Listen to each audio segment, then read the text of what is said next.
لە کۆنگرەیەکی ڕۆژنامەوانیدا کە تەنانەت میدیا کوردیەکان ئامادە ببوون و شارزێباری وەزیری دارایی عێراق باسی چەندین خاڵی سەبارەت بە هاتنی شاندی هەرێمی کوردستان بۆ بەغدا و دابەشکردنی سامانەکان بە یەکسانی نێوان پارێزگاکانی عێراقی کرد. بریارە وەفدێکی باڵای حکوومەتی هەرێمی کوردستان سەردانی بەغدا بکات. ئێمە تەبلیغی جەنابی سەرۆک وەزیرانی عێراقمان کردووە بە ئامادەیی وەفدی هەرێم و انتظاری وەڵامیان. ئینشاء الله لەم فترەی داهاتوو وەفدەکە دێت بۆ بەحسی هەموو کێشەکان بە حقیقەت نەبەس مەسەلەی نەوت و بودجە و بەلکو بەحسێ هاوکاری سیاسی، ئەمنی، شەڕی دژی داعش، تحالفاتی سیاسی، وەزعی ئابووری، هاوکاری یەکترکردن لە زۆر بوارەوە.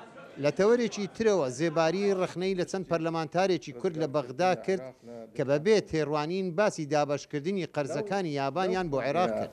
حکوومەتی یابان 5 ملیار دلار پێشکەشی وەکو مساعدات یارمەتی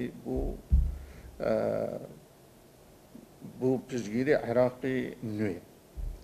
لەوانە 1.5 ملیار منحەی دارایی بوو.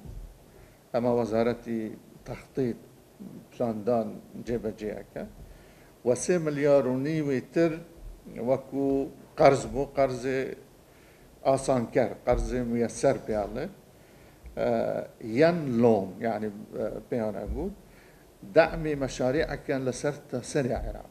بەداخەوە پێش چەند ڕۆژێک یعنی ئەڵێن بەداخەوە هەندێک لە ئەندامانی کورد لە بەرلەمانی عێراق و بە تایبەتی نوێنەری کۆمەڵی ئیسلامی کە ئەندامی لژنەی داراییە و ئەندامێکی تری بزوتنەوەی گۆران کردیسە ئەندامی لژنەی دارایی بەرلەمانە ادعایان کرد لەسەر ئیعلام کە وەزیری دارایی عێراق فەرق و جیاوازی دەکات لە دابەشکردنی ئەم پرۆژانەی قەرزی یابانی و تەنها بۆ خزمەتی شاری هەولێرە.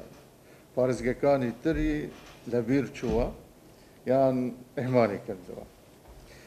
ئەم قسانە ڕاست نین و دوورن لە حەقیقەت و جۆرەکە لە شێواندنی عەقل و تێگەیشتنی خەڵکی خۆراگری کوردستان. ئەو ئەندامانە دەیانتوانی لە وەزارەتی دارایی بپرسن یان معلومات وەربگرن یان خۆیان بنە ماندووکەن بە دوای ئەو معلوماتە بچن یان کەمترین شت دەیانتوانی پرسێک لە سەفارەتی یابانی خودی بکەن لە بەغدا و ئەم معلوماتە هەموو لەسەر پێیجەکەی یان وێبسایتەکەی وەزارەت هەیە.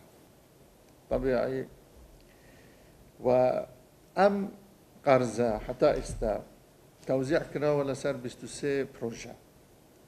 23 پرۆژە لە سەرانسەری عێراق لەوانە 19 پرۆژە بەشی وەسەط و جنوبی عێراق کەوتووە، تەنها 4 پرۆژە بەشی هەرێمی کوردستان و بە نسبەی میئەوی ئەگەر وەربگرین وەکو هەندێک ئەندامانی تری بەرلەمانی سەر لە شێوا ئەڵێن فەرق و جیاوازی هەیە هەرێم بەشی زیاتر هەبیت. ئەمە بە ئەرقام بەشی وەسەط و جنوب 82.6% بوو لەو پرۆژانە و بەشی هەرێمی کوردستان 17.3 بۆ کوردستان تەرخان.